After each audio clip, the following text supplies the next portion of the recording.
transformation and gender transformations are ethical imperatives, not because we have a black government, not because the ANC is in power, but because that's the right way to run the business. What I regret for the last 20 years, as much as the very slow progress on race and gender, even slower, of course, on gender, is the very slow progress on values. Okay?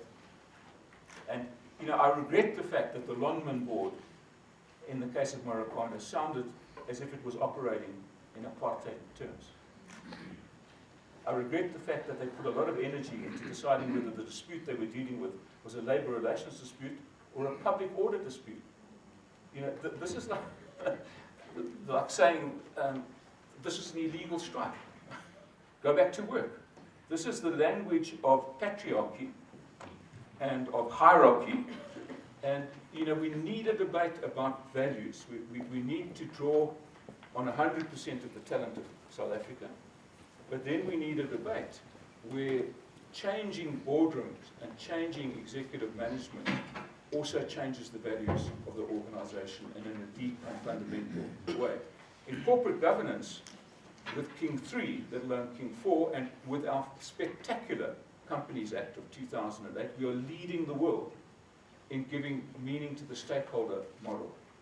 But, you know, if the laws and the codes of conduct don't translate into a different pattern of action, and, you know, we've got some very interesting challenges. The country's busy debating a national minimum wage.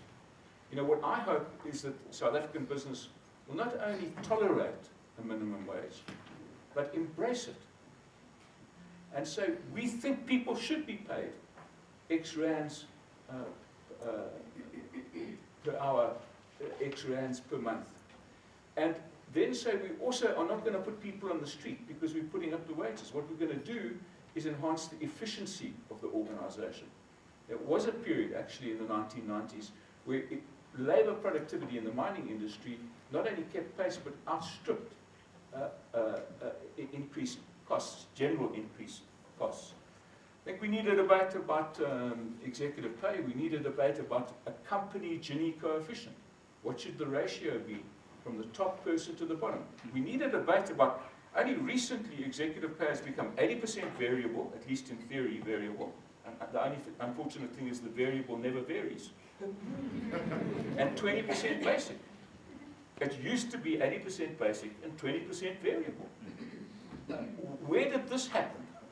So, you know, it's the debate about, at its heart, what is business for? What is wealth creation about? What is an acceptable level of profit? And then, you know, there are other issues, just to conclude. You know, the organization I'm part of has a code of ethics. And it requires its members to promise not to try to avoid regulation or get an advantage with the regulator. And, you know, I mean, graphically, not to go through the back door.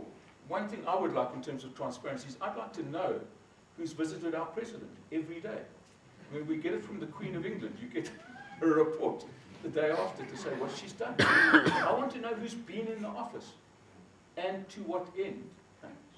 Because, you know, publicly listed companies should be prepared to have the sunshine of public information on what they ask the government to do for them. They should be promoting their private interests in the context of a public interest, and then to do that publicly. And if they can't do that, then I think there is implicitly an abuse of power. I mean, I think when a chief executive meets with a cabinet minister for an undisclosed and private meeting, I'm suspicious as a citizen. Is that in Dubai or here as well? Wherever. And it doesn't have to be one family, by the way. I mean, I think it's quite right that we focus on a family, but I think we should focus on all business. That's what I mean by the values transformation. You know, it's very good, and it's just started to happen recently, but I am delighted. This is a development of Transparency International, but also from the International Council for Metals and Mining, that mining companies are publishing all of their taxpayer, the taxes that they pay to governments around the world. And it's fascinating to see what large South African mining companies are paying to which governments. And then we know And then maybe the citizens can expect from the government a benefit from public service that is equivalent to the taxes that have been received. So that's for me the central challenge, is about values. I think it's other sectors of society, politics and civil society, have got to go back to 1994 and say, what is it what we hoped for? When we got rid of apartheid, what did we want to put in its place? What kind of society were we trying to build? And, you know, we need to go beyond non-racial and non-sexist. I acknowledge there's a huge agenda still to be met there. But we had a concept of a good society that was based on good values.